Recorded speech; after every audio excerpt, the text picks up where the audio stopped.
Hi friends, now Vardaraja and welcome to our channel. இன்னைக்கு நம்ம episode 481 subscribers real life ghost experience தாங்க வந்து பார்க்க போறோம். நிறைய நேரங்கள்ல நம்மளுக்கு ஒரு சில கெட்டது நடக்குங்க.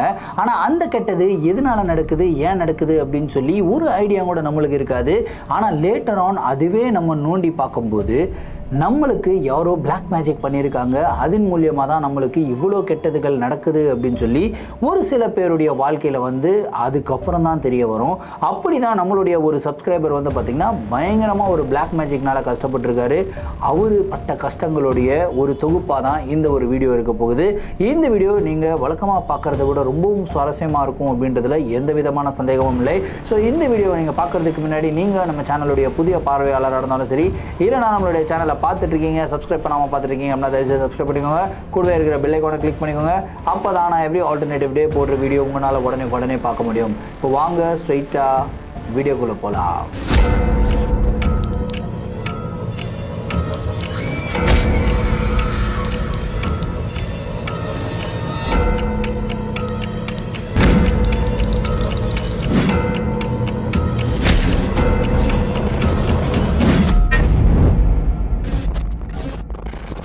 இந்த ஒரு அமானுஷமான நிகழ்வு நம்மளுக்கு மயிலாடுதுறையிலிருந்து கண்ணன் அப்படின்ற ஒரு சப்ஸ்கிரைபர் ஷேர் பண்ணி விட்டுருக்காரு. இந்த ஒரு அமானுஷமான நிகழ்வு அவருடைய குடும்பத்துக்கு கிட்டத்தட்ட 18 வருடங்களுக்கு முன்னாடி நடந்ததாக வந்து சொல்லியிருக்காரு. சரி, கதையுடைய ஸ்டார்டிங்லேருந்தே வர ஆரம்பிப்போமே. கண்ணன் வந்து பார்த்திங்கன்னா மயிலாடுதுறையை சேர்ந்தவர். அங்கே தான் வந்து அவர் பிறக்கிறாரு, வளர்றாரு. அவருடைய குடும்பத்தில் ஒட்டுமொத்தமாக எத்தனை பேருன்னு கேட்டிங்கன்னா அவங்க அப்பா, அம்மா, அதுக்கப்புறம் இவர். அவங்க அப்பா வந்து என்ன பிஸ்னஸ் பண்ணிட்டு இருந்தாருன்னா, அவர் வந்து பார்த்திங்கன்னா ஒரு கேப் டிரைவராக இருந்தாருங்க. அதாவது கார் ஓட்டிருக்காரு, டிரைவர் தான் பேசிக்கலி. ஸோ அவர் வந்து கார் ஓட்டிட்டு இருக்காரு. ஸோ இவங்களுடைய ஃபேமிலி வந்து ரொம்ப வெல்த்தியான ஒரு ஃபேமிலியெல்லாம் கிடையாது, ஒரு நார்மலான ஒரு ஃபேமிலி தான். ஸோ இவங்களுடைய வாழ்க்கை வந்து எந்த விதமான ஒரு பிரச்சனையும் இல்லாமல் நார்மலான ஒரு மிடில் கிளாஸ் குடும்பம் எப்படி போகுமோ அப்படி தாங்க போயிட்டு இருந்திருக்கு. ஸோ அப்படி தான் இவருங்க அப்பா வந்து பார்த்திங்கன்னா நிறைய பேர் இவங்களை வந்து கார் வந்து புக் பண்ணுவாங்களாம். அதாவது அந்த டைமில் டாக்ஸிஸ் இருந்ததான்னு தெரில, அவர் என்ன டிரைவ் பண்ணுறதான்னு தெரில. ஆனால் அவர் வந்து ஒரு டிரைவர் அப்படின்றது மட்டும் தெரியும். ஸோ அவர் வந்து இந்த வாடகைக்கெல்லாம் அந்த டூர்ஸ் அண்ட் ட்ராவல்ஸ் எல்லாம் புக் பண்ணுவாங்களே, அந்த மாதிரி அவருடைய காரை வந்து புக் பண்ணியிருக்காங்க. ஸோ ரெகுலராக இவர் வந்து நிறைய டூர்ஸுக்கு கிளைண்ட்ஸை கூட்டிகிட்டு போகிறது, அதுக்கப்புறம் வருது, இதே வாடிக்கையாக வச்சுட்டு இருந்திருக்காருங்க. அப்படி போயிட்டு இருக்கும்போது தான் திடீர்னு ஒரு நாள் வந்து பார்த்திங்கன்னா இவங்களுடைய வீட்டிலிருந்து கிட்டத்தட்ட ஒரு 3 வீடு தள்ளி ஒரு ஓல்டு கப்புள், அதாவது ஒரு 80 வயசுள்ள ஆள், அதுக்கப்புறம் ஒரு 75 வயசுள்ள பெண்மணி. அவங்க வந்து ரொம்ப ஓல்டான கப்புள். அவங்களுக்கு வந்து குழந்தைகள் யாருமே கிடையாது. ஸோ அவங்க 2 பேர் மட்டும்தான் இருக்காங்க. அவங்க வந்து பார்த்திங்கன்னா இவரை வந்து புக் பண்ணியிருக்காங்க. யார்? கண்ணனுடைய அப்பாவுடைய காரை வந்து புக் பண்ணியிருக்காங்க. எனக்கு இங்கே போகணும்ப்பா அப்படின்னு வந்து சொல்லியிருக்காங்க. ஓகே அப்படின்னு சொல்லிட்டு இவர் வந்து காலையிலே அவங்கள போய் பிக்கப் பண்ணிவிட்டு ரொம்ப தூரம் போயிருக்காரு. போயிட்டு அவங்கள ட்ராப் பண்ணிவிட்டு திரும்பியும் வந்திருக்காருங்க. ஸோ திரும்பி வந்ததுக்கப்புறம் அவருடைய வாழ்க்கையை டோட்டலாக மாறப்போகுது அப்படின்னு சொல்லி அப்போ அவருக்கு தெரியல. ஆனால் அதுக்கப்புறம் தான் அவங்களுடைய வாழ்க்கையில் நிறைய அமானுஷங்கள் வந்து நடக்க ஆரம்பிச்சுது. ஸோ திரும்பி வந்துடுறாரு. வரும்போதே ரொம்ப லேட் நைட்டு தான் வந்திருக்காரு. ஏன்னா இவங்க வந்து ட்ராப் பண்ண இடம் வந்து ரொம்ப தூரம். ஸோ அங்கேருந்து திரும்பி வர்றதுக்கு ஆல்மோஸ்ட் ஒரு 11-11:30 ஆகிட்டு இருக்கு. 11:30க்கு வந்து தான் வீட்டில் சாப்பிட்ருக்காரு. வீட்டில் வந்து பார்த்திங்கன்னா இவங்க அப்பா, அம்மா, அதுக்கப்புறம் இவங்களுடைய ஒய்ஃபு, அதுக்கப்புறம் கண்ணன், இவங்க பெற்று தான் இருக்காங்க. ஸோ கண்ணன் வந்து பார்த்திங்கன்னா தூங்கிட்டு இருக்காரு. இவர் வந்து சாப்பாடு சாப்பிட்றாரு. எல்லாருமே தூங்கிட்டாங்க, ஒய்ஃப் மட்டும் முழிச்சிருக்காங்க. சாப்பாடு சாப்பிட்டதுக்கப்புறம் ஒய்ஃப் வந்து சாப்பிடும்போதே அவங்க ரொம்ப டயர்டாக ஃபீல் பண்ணுறாங்க. சரிம்மா சாப்பிட்டுனா போய் படுத்துக்கோ, நான் கொஞ்சம் நேரம் உட்காந்துட்டு அதுக்கப்புறம் வந்து படுத்துக்கிறேன் அப்படின்னு சொல்லிட்டு இவர் வந்து உட்காந்துட்டு இருக்காருங்க. கரெக்டாக கொஞ்சம் நேரத்தில் வந்து பார்த்திங்கன்னா இவங்க ஒய்ஃப் வந்து தூங்குறதுக்கு போயிடுறாங்க. அதாவது இவங்க ஒய்ஃபு, கண்ணன் 3 பேரும் ஒரே ரூமில் தான் தூங்குவாங்களாம். கண்ணன் பக்கத்தில் வந்து போய் படுத்து தூங்க ஆரம்பிச்சிடுறாங்க. கிட்டத்தட்ட ஒரு அரை மணி நேரத்தில் நல்ல டீப் ஸ்லீப்புன்னு சொல்லலாம். எந்த விதமான ஒரு சவுண்டுமே இல்லை. ரொம்ப சைலண்ட்டாக இருக்கிற நேரத்தில் திடீர்னு வந்து பார்த்திங்கன்னா இவருடைய ரூமில், அதாவது கண்ணனும் அவங்க ஒய்ஃபும் இருக்காங்க இல்லையா, அந்த ரூமில் வந்து பார்த்திங்கன்னா யாரோ முணங்குற மாதிரி ஒரு சவுண்டு வந்து கேட்குது. முணங்குறாங்க அப்படின்னா ஏதோ ஒரு மந்திரங்களை உச்சரித்தா எப்படி இருக்குமோ அந்த மாதிரி ஒரு சவுண்டு கேட்குதுங்க. இவருக்கு கேட்ட உடனே, யார் கண்ணனுடைய அப்பாவுக்கு கேட்ட உடனே, என்னடா இது நம்ம ரூம்லேருந்து ஏதோ சவுண்டு கேட்குற மாதிரி இருக்கே அப்படின்னு சொல்லி இவர் மெதுவாக எழுந்து ரூமுக்குள்ளே போகிறாருங்க. ரூமுக்குள்ளே போய் பார்த்தா கண்ணன் வந்து பெட்டில் படுத்துட்டு இருக்காரு. கண்ணனுக்கு பக்கத்தில் வந்து பார்த்திங்கன்னா அவங்களுடைய ஒய்ஃப் வந்து உட்காந்துருக்காங்க.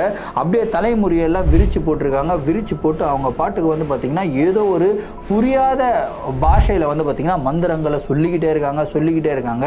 அதுக்கப்புறம் இவர் வந்து என்னம்மா ஆச்சு அப்படின்னு போய் கையை தொடுறாரு. கையை அப்படியே தள்ளி விட்டு இவர் அப்படியே திரும்பி முறைக்கிறாங்க. அவங்க முறைக்கிறதுலே வந்து பார்த்திங்கன்னா இவர் பயங்கரமாக பயந்துடுறாருங்க.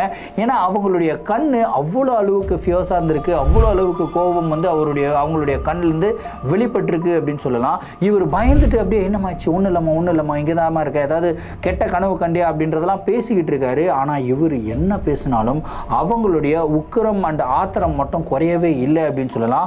அவ்வளோ அளவுக்கு உக்கிரமாக இருக்காங்க. அந்த மந்திரங்கள் சொல்லுவாங்க இல்லையா, ஏதோ புரியாத பாஷையில் தான் மந்திரங்கள் சொல்கிறாங்கன்னு தெரியுது. ஆனால் அந்த மந்திரங்கள் சொல்கிறது வந்து பார்த்திங்கன்னா இன்னமும் கோபமாக சொல்கிறாங்க.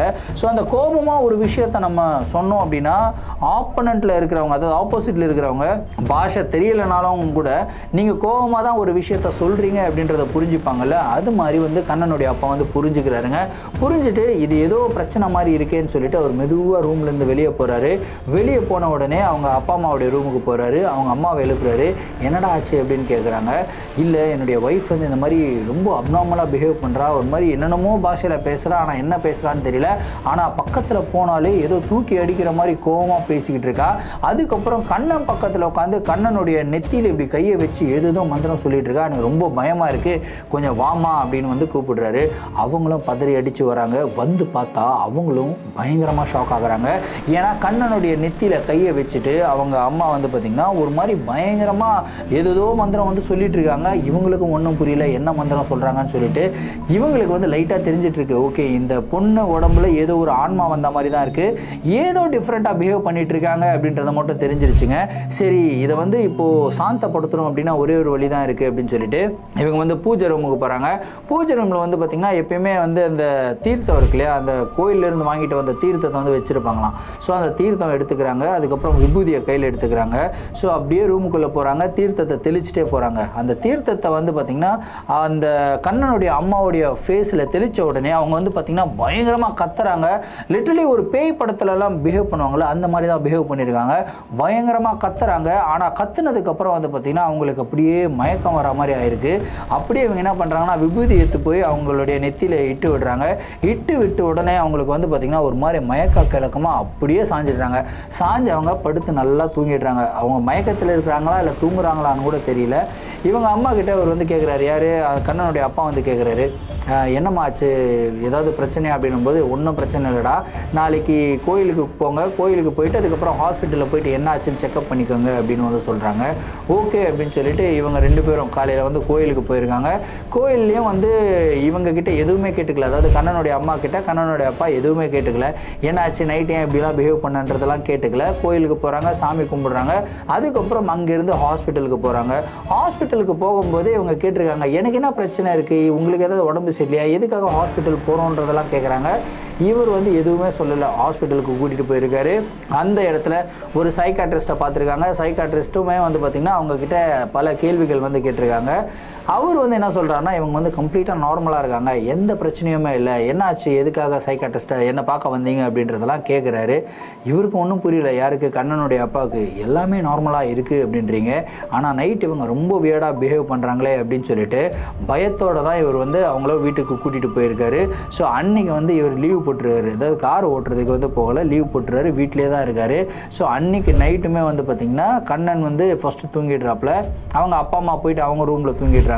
ஸோ இவங்க ரெண்டு பேரும் டின்னர் சாப்பிட்றாங்க. யார், கண்ணனுடைய அப்பா அம்மா டின்னர் சாப்பிட்றாங்க. டின்னர் சாப்பிட்டு முடித்த உடனே கண்ணனுடைய அம்மா என்ன சொல்கிறாங்கன்னா, இந்த மாதிரி நான் போய் படுக்கிறேங்க அப்படின்னு வந்து சொல்கிறாங்க. சரிம்மா நீ படுத்துக்கோ, ஆனால் படுக்கிறதுக்கு முன்னாடி ஒரு விஷயம் அப்படின்னு சொல்லிட்டு என்ன பண்ணுறாருன்னா நேராக பூஜை ரூமுக்கு வந்து கூட்டிகிட்டு போகிறாருங்க. விபூதி எடுத்து அப்படியே நெத்தியில் வந்து ஃபுல்லாக பட்டையை அடிச்சு விட்றாரு. அடிச்சு விட்டு இப்போ போய் படுத்துக்கம்மா அப்படின்னு வந்து சொல்லியிருக்காரு. ஓகே அப்படின்னு சொல்லிட்டு அவங்களும் போய் படுத்துக்கிறாங்க.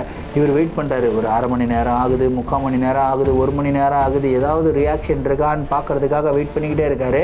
அப்படியே வந்து எந்த ரியாக்ஷனுமே இல்லை, நல்லா டீப் ஸ்லீப்பில் இருக்காங்க. சரி அப்பா இதுக்கப்புறம் எந்த பிரச்சனையும் இல்லை, ஏதோ ஒரு கெட்ட கனவு தான் போல இருக்கு அப்படின்னு சொல்லிட்டு இவர் வந்து படுத்து தூங்க போயிடுறாரு. ஆனால் லிட்ரலி அன்னைக்கு நைட்டு என்ன நடந்திருக்கு அப்படின்னா, இவங்களுக்கு எதுவுமே ஆகலை, ஆனால் அவருடைய அம்மாவுக்கு, அதாவது கண்ணனுடைய பாட்டி இருக்காங்க இல்லையா, அவங்களுக்கு வந்து வந்து ஏதோ ஒரு விஷயம் தப்பாகுது அப்படின்னு சொல்லிட்டு அவங்களுக்கு வந்து ஏதோ தோண்டிகிட்டே இருக்கு. நல்லா தூங்கிட்டு இருக்காங்க.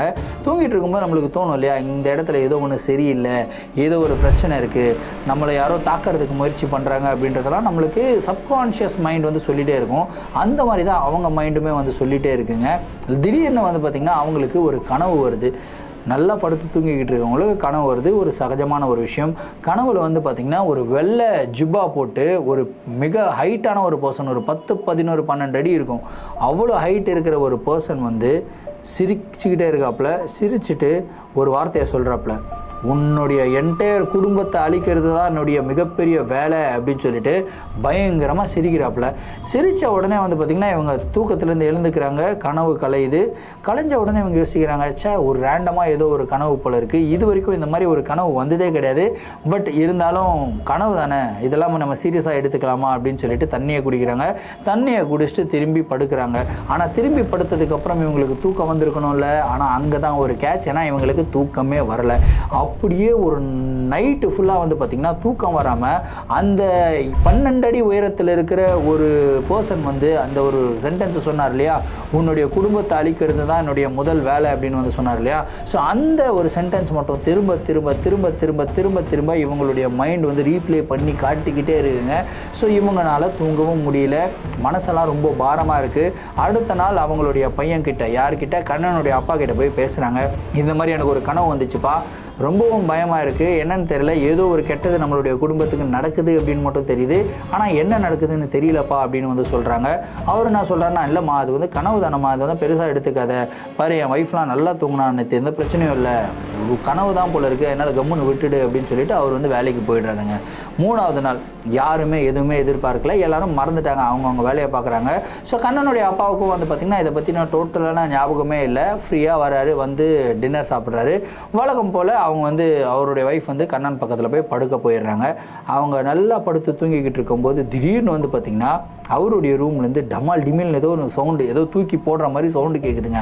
சவுண்டு கேட்ட உடனே தெரிச்சுக்கிட்டு இவர் ஓடுறாரு. யார்? கண்ணனுடைய அப்பா வந்து உள்ளே ஓடுறாரு. கண்ணன் கூட தூக்கத்துலேருந்து எழுந்து அப்படியே பயந்து நடுங்கி ஒரு ஓரத்தில் வந்து உட்காந்துக்கிட்டு இருக்கிறத பார்க்குறாரு. டே கண்ணா என்னடா ஆச்சு அப்படின்னும் போது, அங்கே பாருப்பா அம்மா இப்படி பண்ணுறாங்க பாருப்பா அப்படின்னு வந்து சொல்கிறாப்புல. என்ன பண்ணுறாங்கன்னு அப்படி சொல்லி பார்த்தா மிகப்பெரிய ஷாக்குங்க. ஏன்னா கண்ணனுடைய ரூமில் வந்து பார்த்திங்கன்னா, அதாவது அவங்க பெட்ரூமில் டேபிள் இருக்கும், கம்ப்யூட்டரெல்லாம் வச்சுருந்தாங்களாம். ஸோ அவர் வந்து படிக்கிறதுக்காக. ஸோ பழைய டெஸ்க்டாப்லாம் ஒரு பெருசாக பெட்டி மாதிரி வரும்ல, அந்த மாதிரி ஒரு டெஸ்க்டாப்பு. ஸோ அந்த டெஸ்க்டாப்லாம் இருந்திருக்குங்க. அதெல்லாம் தூக்கி போட்டு உடச்சிருக்காங்க. அதுக்கப்புறம் அந்த டேபிளையே தூக்கி அவங்க கை மேலே வச்சுருக்காங்க. யோசிச்சு பாருங்கள், ஒரு வுடன் டேபிள், அது பயங்கர வெயிட்டான ஒரு டேபிள். அது வந்து அவங்களால லிஃப்ட் பண்ணவே முடியாது, ஏன்னா அவ்வளோ அளவுக்கு ஒல்லியாக இருப்பாங்களா, அவங்களுக்கு அந்த அளவுக்கு ஸ்ட்ரென்த் இல்லைன்னு சொல்கிறாங்க. ஸோ அந்த வுடன் டேபிளை லிஃப்ட் பண்ணி அப்படியே தலை மேலே வச்சுருக்காங்க. வச்சு கரெக்டாக ஏதோ மந்திரத்தை சொல்கிறாங்க. சொல்லி கரெக்டாக கண்ணனுடைய தலை மேலே போட்டால் எந்த டைரெக்ஷனில் இருக்கணுமோ அந்த டைரெக்ஷனில் வந்து நின்று மந்திரங்கள் சொல்லிக்கிட்டே இருக்காங்க. அப்படியே நடுங்கிறாரு. இவர் கத்துறாரு, கண்ணனும் கத்துறாப்புல, கண்ணனுடைய அப்பாவும் கத்துறாரு. இவங்க 2 பேர் கத்துறதை கேட்டு அவங்களுடைய அப்பா அம்மா, அதாவது கண்ணனுடைய தாத்தா பாட்டி ஓடி வராங்க. ஓடி வந்த உடனே இந்த ஒரு காட்சியை பார்க்குறாங்க. காட்சியை பார்த்த உடனே அதிர்ந்து போகிறாங்க. என்னடா ஆச்சு இந்த பொண்ணுக்கு, ஏன் இந்த மாதிரி ரொம்ப ஆக்ரோஷமாக பிஹேவ் பண்ணுறாங்க அப்படின்னு சொல்லிட்டு இவங்க ஏதோ மந்திரங்களை வந்து சொல்கிறாங்க. அதாவது இவங்களுக்கு வந்து அந்த கணபதி ஹோமம் பண்ணுறதெல்லாம் அந்த மந்திரம்லாம் தெரியுமா, ஸோ அதெல்லாமே வந்து சொல்கிறாங்க. கந்த சஷ்டி கவசம் சொல்கிறாங்க. ஆனால் அவங்களுடைய ஆக்ரோஷம், கண்ணனுடைய அம்மாவுடைய ஆக்ரோஷம் கொஞ்சம் கூட குறையவே இல்லை. திரும்ப திரும்ப அவங்க ஒரு விஷயத்தை வந்து ஏதோ ஒரு மொழியில் சொல்லிக்கிட்டே இருக்காங்க. இவங்களுக்கு கோபம் வருது. யாருக்கு? கண்ணனுடைய பாட்டிக்கு வந்து கோபம் வருது. கோபம் வந்து, என்னதான் சொல்கிற, புரியிற மாதிரி அதை சொல்லி தொலையேன் அப்படின்னு வந்து கத்துறாங்க. அது கத்துன உடனே பட்டுன்னு அவங்க அம்மா திரும்பி பார்க்குறாங்க. யார்? கண்ணனுடைய அம்மா வந்து திரும்பி பார்த்துட்டு என்ன தெரியுமா சொல்கிறாங்க, உன்னுடைய குடும்பத்தை காலி பண்ணுறது தான் என்னுடைய முதல் வேலை அப்படின்றாங்க. இந்த ஒரு சென்டென்ஸை கேட்ட உடனே லிட்ரலி ஆடி போயிடுறாங்க. யார்? கண்ணனுடைய பாட்டியும் ஆடி போயிடுறாங்க, கண்ணனுடைய அப்பாவும் ஆடி போயிடுறாரு. ஏன்னா இதே சென்டென்ஸ் தான் கனவுல அந்த ஒரு 12 அடி இருக்கிற பர்சன் வந்து சொன்ன ஒரு சென்டென்ஸ். அதே சென்டென்ஸை அப்படியே அதே மாடுலேஷனில் அந்த பர்சனுடைய வாய்ஸ்லேயே இப்போ வந்து பேசினது வந்து கண்ணனுடைய அம்மா தான் பேசியிருக்காங்க. ஆனால் அவங்களுடைய வாய்ஸில் பேசலை, ஒரு மேலுடைய வாய்ஸில், ஒரு ஆம்பளையுடைய வாய்ஸில் வந்து பேசியிருக்காங்க. ஸோ இதே மாடுலேஷனில் வந்து பேசுகிறத பார்த்து இவங்க எல்லாரும் லிட்டரலி ஷாக்கு. கண்ணனுடைய பாட்டி அவங்க பையன்கிட்ட, டேய் இதே தான்டா நான் நேற்று நைட்டு இதே வாய்ஸ் தான்டா நான் கேட்டேன், எனக்கு ரொம்ப பயமாக இருக்குடா, இங்கே என்னென்னமோ தப்பாக நடக்குதுடா, கண்ணா வாடா இந்த பக்கம் வாடா அப்படின்னு சொல்லி பொறுமையாக கூப்பிடுறாங்க. கரெக்டாக கண்ணன் இந்த பக்கம் நகுந்த உடனே அவங்க என்ன பண்ணுறாங்கன்னா தலை மேலே தூக்கி வச்சுருக்காங்களா அந்த ஒரு டெஸ்க்கு, அந்த டெஸ்க்கை தூக்கி டமால் நாங்கள் போடுறாங்க. அப்படியே சுக்குநூறாக உடையுது. கண்ணன் அப்படியே எஸ்கேப் போயிட்டு அவங்க அப்பா அம்மா கிட்டே வந்துடுறாரு. அவங்க அப்பா கிட்டேயும் அவங்க பாட்டிக்கிட்டேயும் வந்துடுறாரு. அவங்க அம்மா வந்து பார்த்திங்கன்னா அப்படியே பெட்டு மேலே நின்றுக்கிட்டு இருக்காங்க. பெட்டு மேலே நின்று முடியெல்லாம் விரிச்சு போட்டு அப்படியே கைகையெல்லாம் தூக்கி ஒரு மாதிரி ஃபேஸெல்லாம் ரியாக்ஷன் வச்சுக்கிட்டு ஒரு மாதிரி பயங்கரமாக வந்து அப்நார்மலாக, அதாவது உடம்பை வந்து அப்படி வளைக்கவே முடியாதுன்ற லெவலுக்கு வந்து வளைக்கிறாங்க. ஒரு மாதிரி யூ மாதிரி நிற்பாங்க தெரியுமா, அந்த மாதிரிலாம் நிற்கிறாங்க. பின்னாடி வந்து நடந்து வராங்களாம். இந்த மாதிரி காரியம்லாம் பண்ணிக்கிட்டு இருந்திருக்காங்க. இதை பார்த்த உடனே கண்ணனுடைய பாட்டிக்கு வந்து கிளியராக தெரிஞ்சிச்சு இந்த பொண்ணுடைய உடம்புக்குள்ளே ஏதோ ஒரு அமானுஷம் வந்து பூந்திருக்கு. அந்த அமானுஷத்தினால தான் இந்த பொண்ணு இப்படிலாம் பிஹேவ் பண்ணிக்கிட்டு இருக்கு அப்படின்றது வந்து தெரிஞ்சுக்கிறாங்க. குடுகுடுன்னு அவங்க என்ன பண்ணுறாங்கன்னா திரும்பவும் அந்த பூஜை ரூமுக்கு போகிறாங்க. அந்த தீர்த்தம் இருக்கும் இல்லையா, அந்த தீர்த்தத்தை எடுத்துகிட்டு வராங்க. தீர்த்தத்தை எடுத்துகிட்டு வந்து ஃபுல்லாக தெளித்து விடுறாங்க. அந்த ரூமுக்குள்ளே தெளித்து விட்ட உடனே ஒரே கத்து, அந்த ரூமில் பயங்கரமான ஒரு சவுண்டு. அவங்க கண்ணனுடைய அம்மா வந்து அவ்வளோ கத்துறாங்க ஆக்ரோஷமாக. அப்படியே கத்தி கத்தி கத்தி கிட்டத்தட்ட ஒரு 10-15 நிமிஷத்துக்கு சரியான ஒரு சவுண்டு. அவங்க அந்த இடத்துல கொஞ்சம் கூட காதில் கேட்க முடியாத அளவுக்கு வந்து பார்த்திங்கன்னா சத்தம் போட்டிருக்காங்க. அவ்வளோ சத்தம் போட்டு லிட்ரலி ஒரு 15 நிமிஷம் கழித்து வந்து பார்த்திங்கன்னா அப்படியே அவங்க மயக்கம் போட்டு கீழே விழுந்தவங்க தான். அப்படியே குடும்பமே ஆடி போயிருக்கு. அப்படியே பயத்தில் இருக்கிறாங்க. திரும்ப இவங்க எழுந்துச்சு என்ன பண்ண போகிறாங்களோ அப்படின்ற ஒரு பயத்தில் இருக்கும்போது அவங்க நைட்டு முழுவதும் நிம்மதியாக தூங்குறாங்க. வீடு ஃபுல்லாக இவங்க க்ளீன் பண்ணுறாங்க. அதை டெஸ்க்கெல்லாம் உடஞ்சிருக்கு இல்லையா, எல்லாத்தையும் க்ளீன் பண்ணுறாங்க. அதுக்கப்புறம் கம்ப்யூட்டர்லாம் தூக்கி போட்டு உடச்சிருக்காங்க, அதையும் க்ளீன் பண்ணுறாங்க. க்ளீன் பண்ணிவிட்டு ப்ராப்பராக வந்து இவங்க எடுத்துகிட்டு போயிட்டு எல்லாம் தூக்கி போட்டுடுறாங்க. அடுத்த நாள் காலையில் ஒரு 10 மணி அளவில் தான் வந்து பார்த்திங்கன்னா கண்ணனுடைய அம்மா வந்து எழுந்துக்கிறாங்க. எழுந்து அவங்க கேட்ட முதல் கேள்வி என்ன தெரியுமா, இங்கே இருந்த கம்ப்யூட்டரு அந்த டேபிளில் எங்கேங்க போயிடுச்சு, எதாவது மாற்றிக்கிட்டு வச்சிட்டிங்களா அப்படின்னு கேட்குறாங்க. இப்போ இவங்ககிட்ட இவங்க என்ன சொல்லுவாங்க, அதாவது கண்ணனுடைய அப்பா என்ன சொல்லுவாருன்றதை யோசிச்சு பாருங்கள். அந்த டேபிளை உடைச்சதே நீ தானம்மா அப்படின்னு சொல்லுவாரா, இல்லைனா நீ நைட் இந்த மாதிரிலாம் பண்ணமா அப்படின்னு சொல்லுவாரா. அந்த மாதிரி ஒரு ரொம்ப கவலைக்கிடமான ஒரு சுச்சுவேஷனில் தான் அவர் வந்து இருந்திருக்காரு.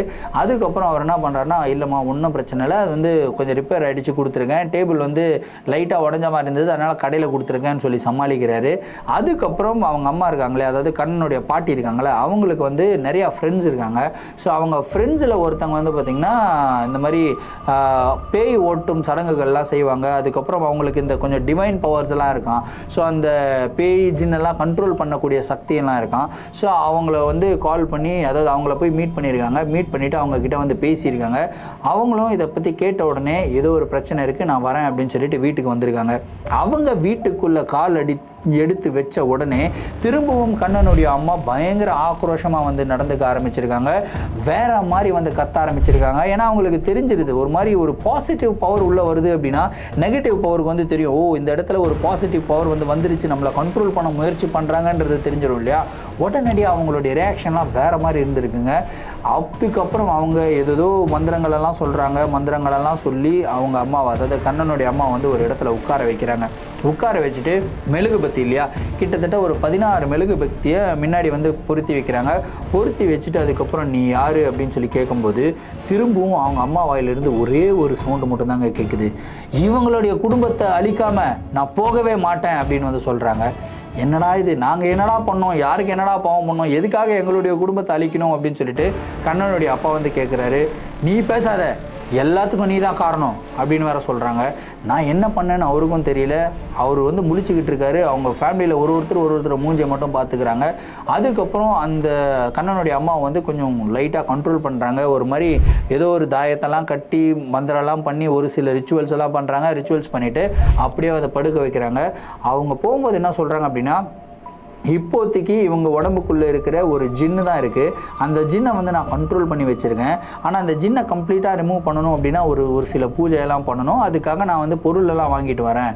ஆனால் பொருள் வாங்கிட்டு வர நான் வெளியே போகும்போது இவங்க ஏதாவது ரொம்ப அப்நார்மலாக பிஹேவ் பண்ணாலோ, இல்லைனா ஏதாவது சண்டைக்கு இழுத்தாலோ, இல்லை ஏதாவது ஒரு பிரச்சனை பண்ணணும்னு முயற்சி பண்ணாலோ யாருமே இவங்க கிட்ட சண்டையும் போகாதீங்க, இவங்க பக்கத்திலே போகாதீங்க, தூரம் இருங்க அப்படின்னு சொல்லிட்டு ஆக்சுவலாக அவங்கள வந்து ஒரு சேரில் உட்கார வச்சு கட்டி போட்டுட்டு தான் அவங்க வந்து போயிருக்காங்க. அதுக்கப்புறம் இன்னொரு விஷயத்தையும் சொல்லியிருக்காங்க. சொல்லியிருக்காங்க, உங்கள் வீட்டு சரௌண்டிங்கில் ஏதாவது அப்நார்மலான விஷயத்தை ஏதாவது பார்த்தீங்க அப்படின்னா நீங்கள் எதுவும் ரியாக்ட் பண்ணாதீங்க, தயவுசெய்து அந்த விஷயத்தை தொடாதீங்க அப்படின்னு சொல்லிட்டு அவங்க வந்து போயிடுறாங்க.